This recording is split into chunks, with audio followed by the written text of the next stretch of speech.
So we did our report on Quentin Tarantino. So he's from Knoxville, Tennessee, but he was raised in Los Angeles, California. He's a director, screenwriter, producer, actor, and an author. He started out enjoying watching movies and writing. However, he later dropped out of high school to study acting when he was just 15. He says he'll retire when he makes 10 films. He's currently at nine. He believes in quality over quantity. He worked at a film store growing up where he believed immersing himself in the films was more powerful than attending film school. Uh, because he never attended film school, his education came from the job at the video store. He often rewrites the history in his films so the victims win instead of the villains. For example, in Inglourious Basterds, the Jews kill Hitler. There's a scene in the movie where at the theater, the Jews blow up the theater and kill Hitler and all the Nazis. So uh, that brings me to another point. All of his films use extreme violence to criticize the real violence in society. He responds to how people are violent towards women. For example, in Kill Bill, the female lead takes revenge on abusive men. And in Django Unchained, it's set during a pre-Civil War era in the southern United States during slavery, where it reverses the typical Western roles. A black hero takes the power and seeks justice and kills slave owners. So a lot of his films entirely engage with resistance in one form or another. Specifically, as Asher was going over with Inglourious Basterds, he flips the script with the usual World War II kind of film story of where they let the Jewish fighters hunt down and kill the Nazi leaders instead of being the ones who are helpless. Um, into Django Unchained, an enslaved black man destroys an entire plantation and kills all the slavers and rescues his wife rather than being the helpless one. So there's things that both movies take as far as real historical moments and trauma, and then they flip the script and give power back to people who never got it in real life, which some people really enjoy and other people find kind of dangerous as far as seeing it as um, like forgetting history. But there are some key themes with this as far as most of his films go over racism and power in some degree, as far as showing slavery or, you know, hate towards the Jewish people. There's also a lot of representation as far as when he flips the script, those marginalized groups get the upper hand and they get the chance to fight back. That's the same way they also get to like whoever makes the film gets to control history. So Tarantino can rewrite it and it feels almost like he's giving power back to those individuals who lost it. Um, he's also a big believer in cinema having resistance and qualities and also being a tool of resistance because you can use cinema to push back against any narrative that you want. And specifically, even in Inglourious Basterds, Shosanna uses a movie theater in a film reel to wipe out the Nazi high command, which in a way is just, making cinema as itself a literal weapon. And a telltale sign of Quentin Tarantino movies is just the violence in general and the bloodiness. And it kind of brings to the question whether revenge can truly feel like justice when it's this messy. So the first movie by Quentin Tarantino I were gonna go in depth about was Inglourious Basterds. It was released in 2009 and focuses on World War II from 1941 to 1944 in France under Nazi occupation. Throughout the whole film, there's multiple scenes of resistance, starting at the very beginning of the movie with the opening scene. It starts with high-ranking Nazi officials going to the countryside of France, looking for Jewish people hiding.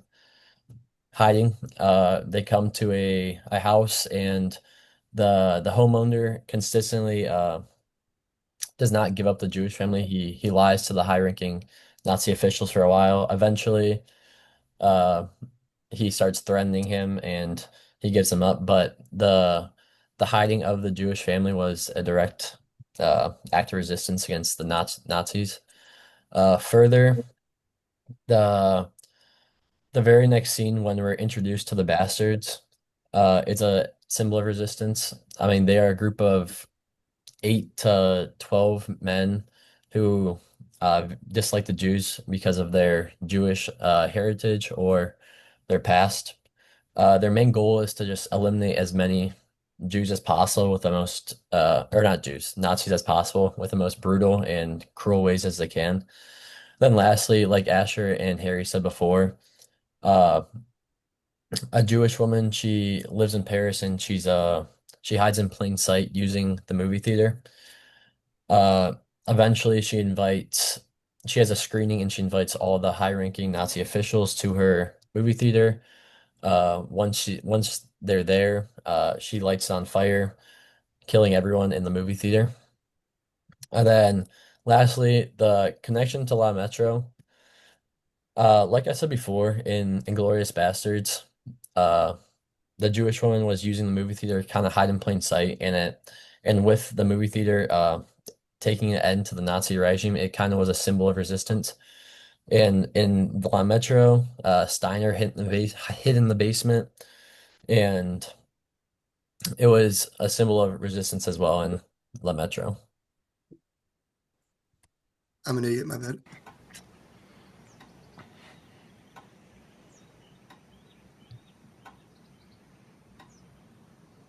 You're sheltering enemies of the state, are you not?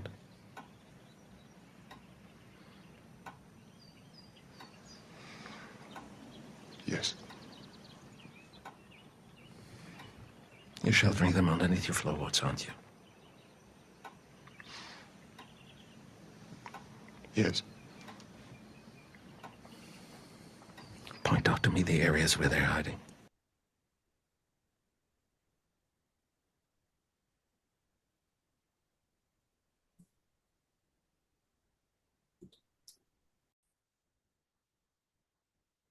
For our other movie, we did the movie Django Unchained.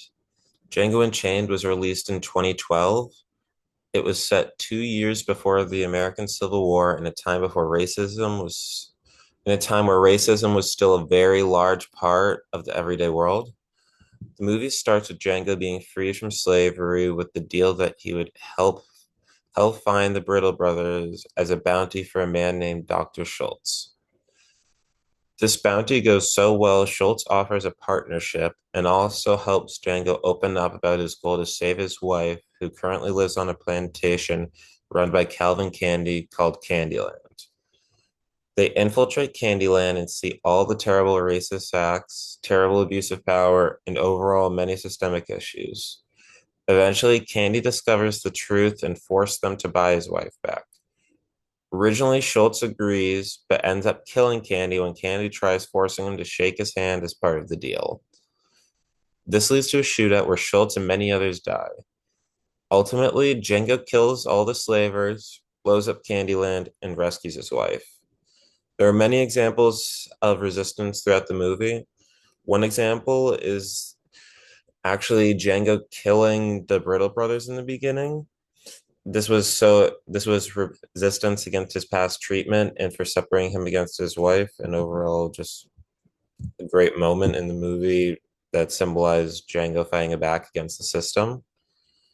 My other example is Schultz refusing to shake Candy's hand after all the awful stuff he does and would rather kill him knowing he would die for it. This was a great example of resistance because Schultz refused to abide by what Candy wanted him to do after everything that he saw at his plantation. Many people had issues with the way Tarantino handled the idea of slavery, while others praised it, mainly due to the idea some people don't want him to treat it like a historical drama, instead of just understand the idea of it being a hero's journey that is the backdrop of a time period in slavery. All right, so I did impact and reception. So critics praised the bold storytelling that Tarantino uses. It was kind of unseen before, the style of movie and the rewriting of history with this level of violence. And of course, with this level of violence and heavy use of racial slurs, it was a lot for some people, and the movie wasn't for everyone. So this did start a lot of debates on how far you should be able to take rewriting history and that and just the style that Tarantino was going for. Um, but both movies are very critically acclaimed, and obviously there is some pushback, but overall the impact was good. So this inspired more films where oppressed characters fight back instead of standing by and kind of rewrite history and take justice into their own hands. These movies got audiences talking about history with slavery, fascism, white supremacy, instead of treating it like distant history and not touching it. Um, and this popularized other movies with this style of fixing history.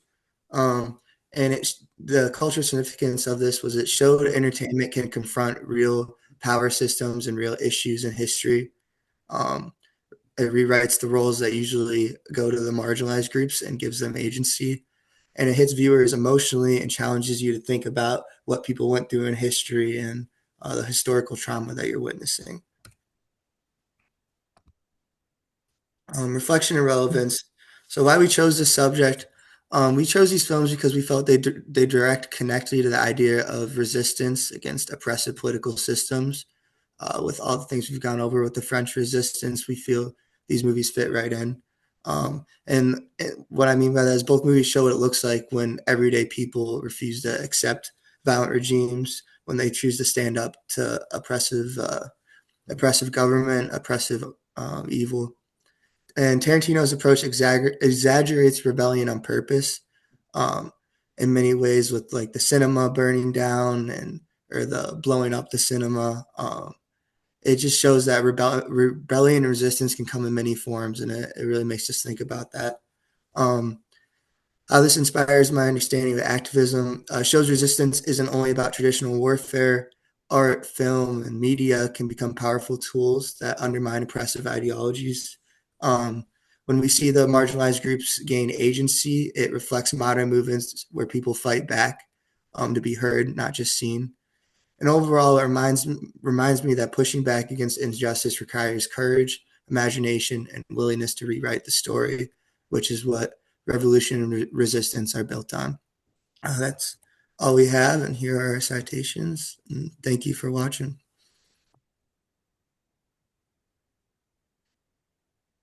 That was good. Yeah, good deal. Thanks. I'll record mine soon. I'm pretty sure I can record mine just in my own Zoom and then send it in the group chat if you guys want. It shouldn't take that long. I just have